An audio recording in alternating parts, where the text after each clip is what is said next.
E essa questão do propósito também tem a ver não só com o propósito do que você, da tua atividade está impactando a vida das pessoas, mas o propósito enquanto você, como profissional e ser humano, quer para você, né?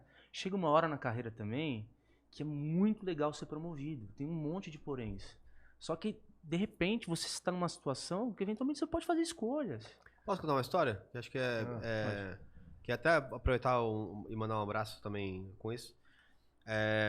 Tinha uma vaga disponível, uma promoção para diretoria de vendas. E aí uma diretora, ela queria essa posição e era uma posição bem importante realmente e ela conseguiu essa promoção. Uhum. E ela ficou 2 anos e meio, eu acompanhei bastante ela nesse caminho. Até um dia que eu lembro que a gente estava viajando, a gente estava em BH. E aí ela foi atender a filha dela tem 5 anos, tinha 5 anos na época. A filha dela ligou pra ela, ela foi atender. Na hora que ela atende, a filha dela fala assim: mamãe, você tá no carro ou tá no avião? Porque ela sempre tava viajando. Uhum. E a gente conversou bastante sobre isso, porque ela, tipo, depois ela fez as contas e ela fez no ano 181 viagens. Minha nossa. E aí é isso, era um princípio para um fim. Uhum. Tá alinhado também que depois dessa função, ela teria uma função no escritório, aí mais próximo, com horários mais flexíveis, mais próximo da família.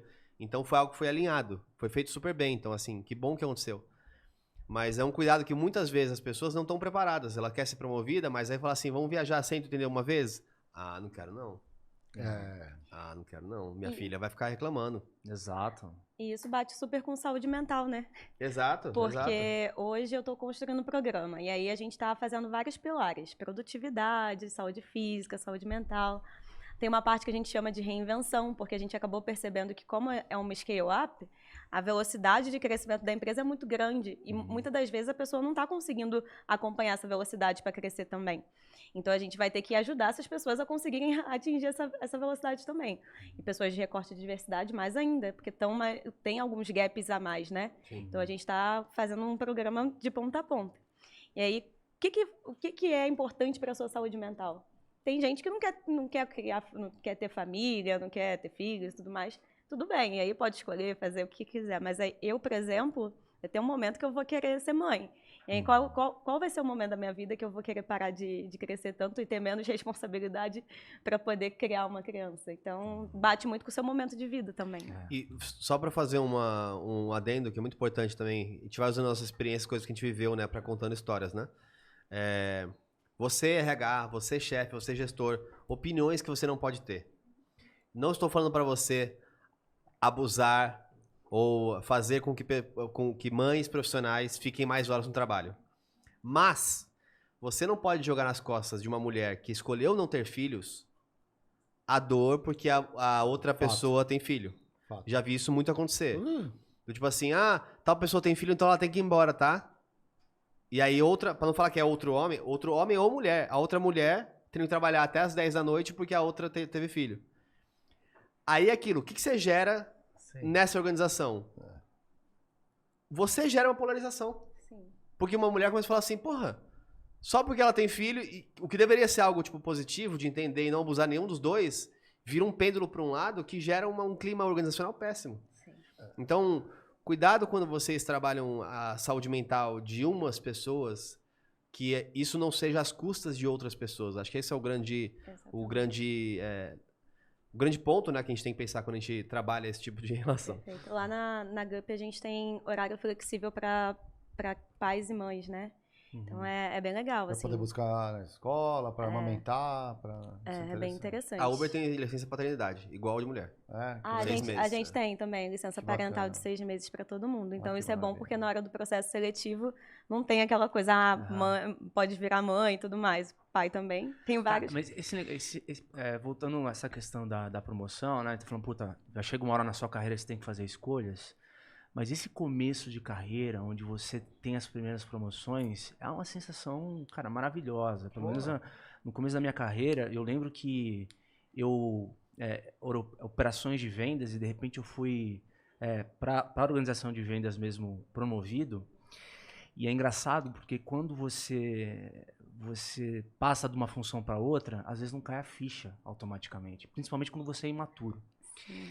E eu lembro que na primeira reunião de vendas, cara, na primeira cadência, o gerente lá, que era meu gerente na época, começou a cobrar, né, os casos pro trimestre. Chama cadência? Hã? Chama cadência? Cadência. Legal. E aí eu comecei a me enrolar, né, cara? Porque eu falei assim, era eu que cobrava antes, porque eram operações, e agora eu sou vendedor e tal. Eu lembro que foi uma reunião meio péssima, assim, e tal. Aí ele falou assim, Diego, não tem problema, faz parte. Eu acho que não é pelo conteúdo que você tem. Por exemplo, você era operações de vendas, só foi ser vendedor. Só perceba o seguinte, acerte o seu ritmo. O seu ritmo agora é diferente da sua função antiga. Então tem coisas na promoção que não tem a ver com habilidade específica. Tem a ver com experiência, com novas formas de você fazer a sua atividade, né? Então, eu lembro também que quando eu comecei, uma coisa que acontecia era que eu tive a reunião com o executivo e eu lembro que eu fiz uma cagada, cara. Acho que eu já contei essa história aqui. Eu fui fazer o reporte executivo, aí essa executiva foi se reunir com o diretor e ela ficou totalmente exposta porque os meus reportes estavam todos errados e tal. Cara, só que quando ela voltou pra mim e falou que ela levou porrada na reunião, cara, eu fiquei assim, desesperado. Eu falei, cara, desculpa, a culpa é minha e eu vou fazer um checklist agora, isso não vai mais acontecer. Então a pessoa olhou pra mim e viu que de fato foi um erro ali. Uhum. Então assim, nada melhor do que, de novo, eu sempre falo isso aqui, a maioria das pessoas é contratada pelas habilidades, mas a grande maioria é demitida pelos comportamentos. Então, se as pessoas percebem que você está ali aprendendo, mas tem esse desejo de ajudar, de levar para frente, cara, é uma coisa que costuma passar, sabe? Tipo, Eu sou bem parecida. É. E aí um ponto que a gente não falou ainda da promoção é sobre delegar. Porque eu sempre fui muito operacional, né? Aí, quando eu comecei a ter que delegar as coisas, tenho muita dificuldade de fazer isso, gente. Eu fico pensando, nossa, aquela pessoa que tá cheia de trabalho, eu não consigo fazer. Aí eu vou lá pro meu chefe, eu não sei fazer isso. Aí ele, você tem que aprender a falar não, tem que aprender a delegar, não sei o quê. E eu tenho muita dificuldade. Hoje eu não tenho um time meu. Uhum. Eu tenho que fazer os outros times fazerem as coisas para mim, porque Cooperar, acaba que diversidade esbarra em tudo, né? Então, hoje agora para montar esse programa de saúde mental, eu tô com 10 pessoas trabalhando comigo. E aí eu fico delegando as coisas para elas, mas eu fico toda assim, meu Deus, eu vou perturbar a pessoa, né? É bem difícil de aprender esse ponto, não é uma coisa que a gente nasce sabendo, né?